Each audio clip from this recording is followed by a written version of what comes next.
Hello everyone. आज हम जो सीरीज शुरू करने जा रहे हैं उसका नाम है डियर हायरी, एक रोमांटिक साइकोलॉजिकल ड्रामा। इस कहानी का इंट्रो देने से मैं इसलिए बच रहा हूँ क्योंकि जैसे जैसे आप इस कहानी को समझने लगेंगे आपको पता चलेगा ये कहानी इतनी खास क्यों है। तो चलिए शुरू करते हैं। कहानी की शुरुआत एक कपल से होती है जो इस स्टोरी के लीड कैरेक्टर्स हैं। हीरोइन का नाम जू इयोन है और हीरो का नाम जुंग हायोन। जू इयोन हायोन को मजाक मजाक में परेशान कर रही होती है। उसने उसका पैर पकड़ा होता है और पूछती है, अगर मैं पानी में डूबने लगूं तो तुम मुझे बचाओगे या नहीं। इस पर हायोन मुस्कुराते हुए कहता है, तुम खुद भी तो बाहर निकल सकती हो। ये सुनकर जू इयोन उसके पैर पर जोर से काट लेती है और जब हायोन दर्द से उछल जाता है तो जू इयोन जोर से हंसने लगती है। अगले सीन में जू इयोन पूछती है, तुम्हें ज्यादा पसंद कौन है, मैं या तुम्हारी जॉब। इस पर हायोन एक सीरियस टोन में कहता है, अब ध्यान से सुनो, मैं दोबारा नहीं कहूंगा, मुझे जॉब पसंद है। ये सुनकर जू इयोन थोड़ी नाराज होकर टीवी बंद कर देती है और फिर दोबारा वही सवाल पूछती है।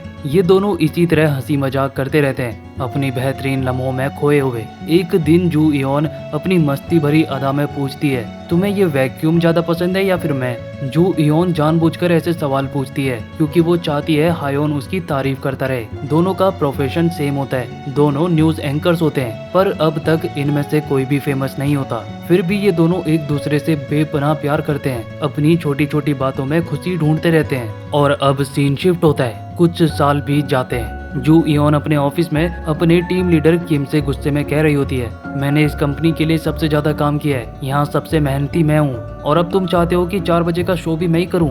इस पर किम समझाते हुए कहता है, देखो तुम कल से इवनिंग शिफ्ट शुरू कर दो। ये सुनकर जू इयोन थोड़ा और गुस्से में कहती है, मैं अपना सुबह का रेडियो शो नहीं छोड़ने वाली, उस शो को नंबर 1 बनाने में मैंने बहुत मेहनत की है। किम जू इयोन को मनाना चाहता है क्योंकि शाम के शो के लिए एक लड़की का होना जरूरी है, लेकिन बार बार मनाने के बाद भी जू इयोन सुनने को तैयार नहीं होती। तभी हायोन ऑफिस में आता है और कहता है, इससे उम्मीद मत करो, शाम का शो मैं कर लूंगा। हायोन और जू इयोन का कुछ वक्त पहले ब्रेकअप हो चुका है, लेकिन ब्रेकअप का कारण अब तक रिवील नहीं किया गया।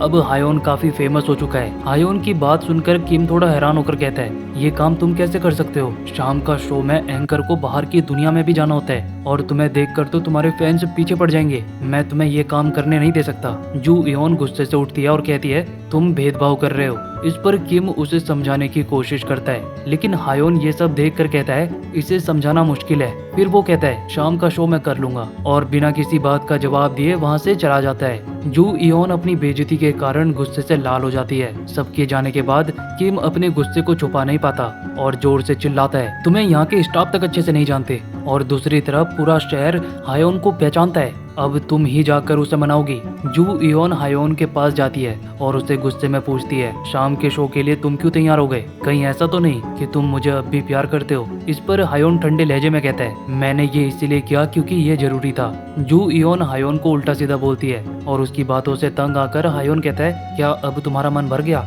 फिर थोड़ा रुककर पूछता है, क्या तुम सच में मॉर्निंग का शो ही करना चाहती हो। जू इयोन हाँ में सर हिलाती है। हायोन मुस्कुराते हुए कहता है, ठीक है, मैं शाम का शो मॉर्निंग में शिफ्ट करवा दूंगा, तब तो तुम्हें कोई प्रॉब्लम नहीं होगी। जू इयोन ये सुनकर हंसने लगती है और मजाक उड़ाते हुए बोलती है, भले ही तुम यहाँ के नंबर 1 एंकर हो, लेकिन ये काम कोई भी नहीं कर सकता, यहाँ तक कि इस कंपनी का CEO भी नहीं कर सकता। इस पर हायोन कहता है, तुम मुझे हल्के में ले रही हो, और ये कहकर वहाँ से चला जाता है। हायोन के जाने के बाद जू इयोन कहती है, ये तो खुद को कंपनी का मालिक ही समझ रहा है। अगले दिन हायोन और जू इयोन साथ में शो कर रहे होते हैं। शो के बाद जू इयोन हैरान होकर सोचती है, हायोन ने ये कैसे कर दिया, उसने सच में शाम का शो मॉर्निंग में शिफ्ट करवा दिया। फिर जू इयोन किम से पूछती है, तुमने तो कहा था कि मेरे साथ सियोक जिन एंकरिंग करेगा, लेकिन मेरे साथ तो हायोन ने एंकरिंग की, इसका क्या कारण है। किम ठंडे लहजे में जवाब देता है, सियोक जिन को मॉर्निंग शिफ्ट में काम करने में दिक्कत हो रही थी, इसीलिए हायोन ने तुम्हारे साथ एंकरिंग की। ये सुनकर जू इयोन को और ज्यादा गुस्सा आता है क्योंकि अब उसे हायोन के साथ काम करना पड़ेगा।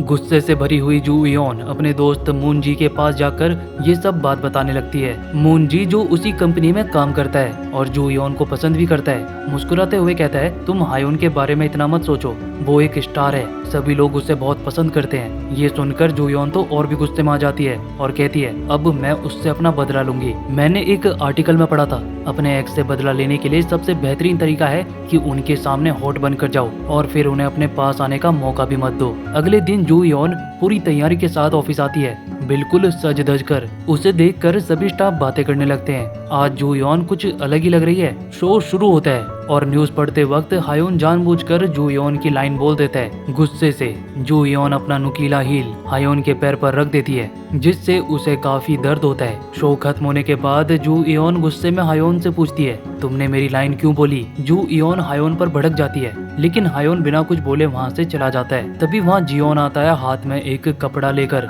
और चुपचाप जू योन की शर्ट को ढकने लगता है। हैरान जू योन पूछती है, तुम ये क्या कर रहे हो? जियोन बताता है, तुम्हारी स्कर्ट फटी हुई है। ये सुनकर जू योन का ध्यान अपनी स्कर्ट की तरफ जाता है और जियोन कहता है, अच्छा हुआ हायोन ने तुम्हारी लाइन बोल दी, नहीं तो तुम्हारी फटी हुई स्कर्ट लाइव शो में सबको दिख जाती। ये सुनकर जू योन को एहसास होता है कि हायोन ने उसकी मदद की थी। अब जू योन कैंटीन में बैठकर मून जी को अपनी बात बताती है और कहती है, अब मुझे बहुत ज्यादा बुरा लग रहा है। मून जी उसे समझाते हुए कहता है, तुम उससे इतनी नफरत मत करो, हम अक्सर उसी से सबसे ज्यादा नफरत करते हैं जिसे हम सबसे ज्यादा पसंद करते हैं, और फिर मुझे जलन होती है। जू योन तब अचानक मून जी से पूछती है, तो क्या तुम मेरे साथ डेट पर चलोगे? मून जी ये सुनकर काफी हैरान हो जाता है। वो इस पल का इंतजार काफी टाइम से कर रहा था और बिना देर किए जल्दी से हाँ बोल देता है। दोनों डिसाइड करते हैं कि इस वीकेंड पर उनकी डेट होगी। उधर हायोन को समुद्र में बढ़ते हुए वेस्ट की एक डॉक्यूमेंट्री शूट करने का प्रोजेक्ट मिलता है और इसके लिए वो जू योन को चुनता है। जब जू योन को पता चलता है कि उसे पूरे 14 मिनट की डॉक्यूमेंट्री में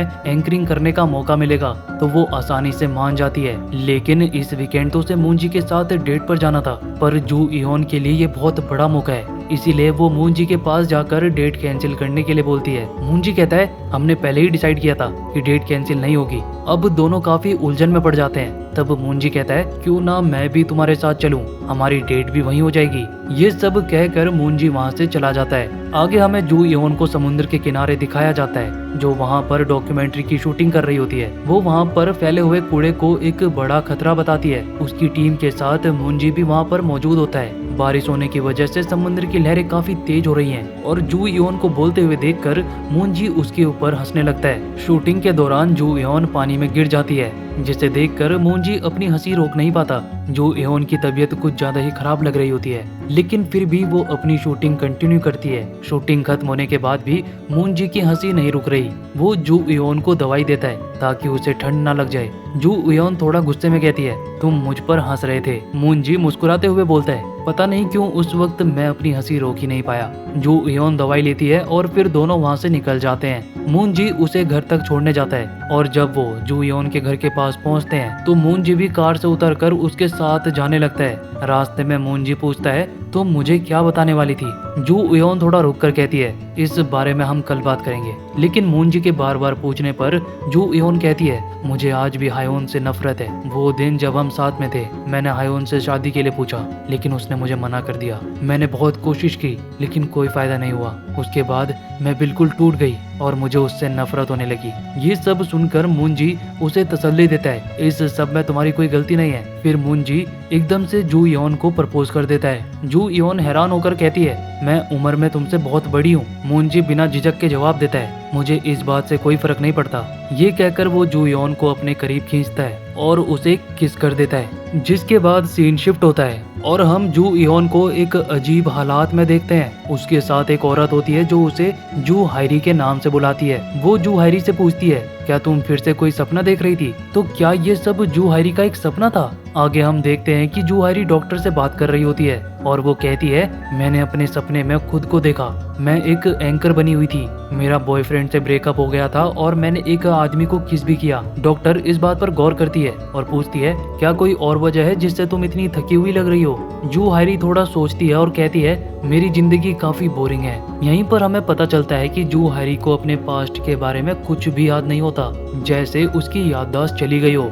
डॉक्टर सलाह देती है, तुम्हें खुद को इंटरेस्टिंग चीजों पर बिजी रखना चाहिए। जू हायरी थोड़ा मुस्कुराते हुए कहती है, क्या मुझे किसी से प्यार करना चाहिए? डॉक्टर जवाब देती है, हाँ क्यों नहीं, तुम कोशिश कर सकती हो। अगले सीन में जू हायरी कार पार्किंग में बैठी हुई है। जू एक किताब पढ़ रही होती है। वो वहाँ किसी भी कार को पार्क नहीं होने देती। ऐसा लग रहा है जैसे इसने किसी के लिए यह पार्किंग बचा कर रखी हो। तभी वहाँ एक ब्लैक कार में एक आदमी आता है और जू हायरी जल्दी से वहाँ से चली जाती है। जू हायरी पार्किंग में ही काम करती है। ये जिस आदमी को हम देख रहे हैं, इसका नाम कैंग जू होता है। जो कि एक न्यूज एंकर है। जू इयोन को कैंग जू से प्यार होता है, लेकिन वो अच्छी तरह से जानती है कि कैंग जू को पाना उसके लिए मुमकिन नहीं है। शाम होते ही कैंग जू टीवी देख रहा होता है, तभी उसके पास उसकी मॉम का फोन आता है। उसकी मॉम कहती है, मैंने तुम्हें टीवी पर देखा और मुझे बहुत अच्छा लगा, लेकिन तुम्हारा भाई कैंग जू अपनी पिता की तरह फौजी बनना चाहता है। कैंग जू की मॉम गलती से उसको उसका भाई सी योन समझ रही होती है। कैंग जू थोड़ा कंफ्यूज होकर कहता है, मॉम मैं कैंग जू हूँ। अगले ही पल उसकी मॉम फोन कट कर देती है। कैंग जू अब परेशान दिखाई देता है, जैसे वो किसी गहरी सोच में डूब गया हो। अगले दिन कैंग जू को हे योन के साथ देखकर जो हायरी की सहेली मी योन कहती है, शायद ये दोनों डेट कर रहे हैं। इस पर जू हायरी कहती है, ऐसा कुछ नहीं है। फिर अगले सीन में हे योन कैंग जू के पास आती है और उससे बात करने लगती है, लेकिन कैंग जू इससे बात करने में ज्यादा इंटरेस्ट नहीं होता। आगे हे योन कहती है, क्या तुम मेरी एक विश पूरी कर सकते हो? कैंग जू कहता है, विश इतनी आसानी से पूरी नहीं होती। हे योन फिर कहती है, चलो आज हम दोनों साथ में डिनर करेंगे, क्या पता हम दोनों एक दूसरे की विश पूरी कर पाए। फिर वो कैंग जू से उसकी विश पूछती है। कैंग जू थोड़ा डार्क टोन में कहता है, मेरी विश है कि ये दुनिया खत्म हो जाए। ये सुनकर हे योन शॉक्ड रहती है और फिर कैंग जू वहाँ से चला जाता है। हे योन सोचती रहती है, क्या सच में ये इसकी विश है? अगले सीन में मी योन जू हायरी से पूछती है, तुम कैंग जू के सामने आते ही क्यों छुप जाती हो? जिस पर जू हायरी जवाब देती है, अगर मैं उसके सामने आई तो उसे मुझसे प्यार हो जाएगा, क्योंकि मैं बहुत खूबसूरत जो हूँ। मी योन पूछती है, क्या कभी किसी ने तुम्हें बताया नहीं कि तुम्हें ये गलत लगता है? जू हायरी थोड़ा कंफ्यूज होकर कहती है, पता नहीं, अगर किसी ने बताया भी होगा तो मुझे याद नहीं, क्योंकि मेरी याददाश्त चली गई है। दोनों बात कर रहे होते हैं, तभी कैंग जू वहाँ पर आ जाता है और जू हायरी तुरंत नीचे छुप जाती है। अगले दिन कुछ लोग कैंग जू की न्यूज रिपोर्टिंग को गलत तरीके से दर्शाते हुए उसके खिलाफ नारे लगा रहे होते हैं। तभी वहाँ पर कैंग जू आ जाता है और एक औरत जो नारे लगाने वालों की लीडर लग रही है उसे देख लेती है। फिर वो अपने हाथ में हथियार लेकर कैंग जू पर हमला करने के लिए उसकी ओर दौड़ने लगती है। सीन यहीं पर कट हो जाता है और हम जू हायरी को देखते हैं, जो कुछ सामान लेकर वहाँ से गुजर रही होती है। उसका ध्यान तब कैंग जू पर पड़ता है, जिसे एक औरत मार रही होती है। जल्दी से जू हायरी कार्टून को उस औरत के सर पर मार देती है और उसे वहाँ से भगाकर लेकर जाती है। पीछे से वो औरत भी इनका पीछा कर रही होती है। कैंग जू और जू हायरी एक जगह पर जाकर छुप जाते हैं, लेकिन जब उस औरत की आवाज सुनाई देती है, जू हायरी काफी डर जाती है। तब कैंग जू हायरी का मुंह अपने हाथ से बंद कर देता है ताकि वो चिल्लाए ना। जैसे ही वो दोनों वहाँ से निकल जाते हैं, कैंग जू हायरी से बात करना शुरू करता है, लेकिन जू हायरी तो बस कैंग जू को घूरती रहती है। कुछ पल बाद जू हायरी कैंग जू की तरफ बढ़ती है और उसे किस कर देती है। कैंग जू ये देखकर हैरान रह जाता है। तब जू हायरी बिना कुछ कहे वहाँ से चली जाती है। जाते हुए वो अपने आप में खुश दिखाई देती है, हाथ हवा में लहराते हुए वहाँ से चल पड़ती है। अब जू हायरी अपने घर की तरफ जा रही होती है, तभी कोई उसे जू इयोन के नाम से बुलाता है। हैरानी में वो रुककर देखने लगती है। अगले सीन में हम देखते हैं कि वो अपने डॉक्टर के पास होती है और उसे बता रही होती है, मैंने आज एक आदमी को देखा जो मुझे जू इयोन कहकर बुला रहा था, और वो आदमी वही था जो मेरे सपने में मेरा एक्स बॉयफ्रेंड था। उसने मुझे उसी नाम से बुलाया जो सपने में मेरा नाम था। आगे वो कहती है, डॉक्टर ये सब मेरे साथ क्या हो रहा है? डॉक्टर थोड़ा समझाते हुए कहती है, लेकिन तुम्हारा असली नाम तो जू इयोन ही है। मैं पिछले 2 महीने से तुम्हारा इलाज कर रही हूँ, तुम्हारा नाम जू हायरी नहीं है। ये ट्विस्ट सुन के जू इयोन या जू हायरी के होश उड़ जाते हैं। उसे समझ ही नहीं आता कि क्या सच है और क्या झूठ। क्या उसके सपने सच हो रहे हैं या उसकी याददाश्त सच में चली गई है? कहानी एक नई मिस्ट्री में बदल जाती है, जिसमें जू इयोन को अब अपने असली अस्तित्व का पता लगाना है और ये समझना है कि उसके सपने और हकीकत में क्या सच और क्या झूठ है। इसी के साथ ये एपिसोड खत्म हो जाता है। तो आपको ये कहानी कैसी लगी कमेंट करके जरूर बताना, और अगर एक्सप्लेनेशन अच्छी लगी हो तो लाइक करो, शेयर करो, और हाँ, चैनल को सब्सक्राइब करना मत भूलना। मिलते हैं इसके अगले एपिसोड में।